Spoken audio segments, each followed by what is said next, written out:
Next 2018లో తను క్యామియోగా కానీ తను యాక్ట్ చేసే మూవీస్ కానీ అన్నీ కలుపుకుంటే టోటల్ 6 మూవీస్ రిలీజ్ అయ్యాయి 2018లో మాత్రమే. దీంట్లో ఫస్ట్ది ఏ మంత్రం వేసావే, ఇది ఇందాక నేను చెప్పాను కదా 2013లో ఒక మూవీ షూట్ అయిందని. ఇది అప్పుడు షూట్ అయింది కానీ ఆ డిలేస్ అవంతా అయ్యి అది 2018లో రిలీజ్ అయింది ఆఫ్టర్ అర్జున్ రెడ్డి. ఇది కూడా అనుకున్నంత ఆడలేదు, అసలు చాలా మందికి తెలియని కూడా తెలియదు ఈ మూవీ. అండ్ అదే ఇయర్ లో తర్వాత మహానటిలో తను ఒక ఎక్స్టెండెడ్ క్యామియోనే చేశారు, డీసెంట్ లెంత్ ఉంటుంది తన క్యారెక్టర్ మూవీలో. అండ్ దాని తర్వాత గీతా గోవిందం, ఫస్ట్ టైం ఆ విజయ్ దేవరకొండ గారు రష్మిక మందన గారు కలిపి యాక్ట్ చేసిన మూవీ గీతా గోవిందం. ఇది కూడా చాలా పెద్ద బ్లాక్ బస్టర్ అయింది. అర్జున్ రెడ్డి తర్వాత ప్రాపర్ బిగ్ రిలీజ్ అంటే గీతా గోవిందమే, తను లీడ్ గా చేసిన దాంట్లో. అర్జున్ రెడ్డిలో తనంతా వైలెంట్ గా అలా చూసి గీతా గోవిందంలో తను మేడం మేడం అని తిరుగుతూ చూసి ఆ వేరియేషన్ అంతా చాలా బాగా చూపించారు. అండ్ మూవీలో సాంగ్స్ కూడా చాలా బాగుంటాయి.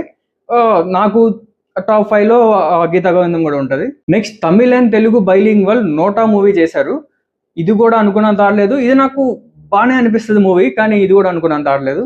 అండ్ అదే ఇయర్ లో ఇంకొక పెద్ద బ్లాక్ బస్టర్ పెళ్లి చూపులు డైరెక్టర్ మన తరుణ్ భాస్కర్ గారిది ఈ నగరానికి ఏమైంది రిలీజ్ అయింది.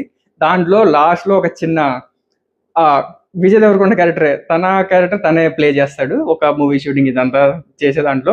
అండ్ అదే ఇయర్లో టాక్సీ వాలా రిలీజ్ అయింది. ఇది కూడా బాగానే ఆడిన మూవీ, నాకు కూడా చాలా ఇష్టం. ఇది ఒక కొత్త కాన్సెప్ట్ ఉంటుంది, అంటే ఒక కార్ లో ఒక గోస్ట్ ఉంటుంది, దాని స్టోరీ తెలుసుకుంటూ అసలు తనకి ఏమైంది ఇదంతా తెలుసుకునే ప్రాసెస్.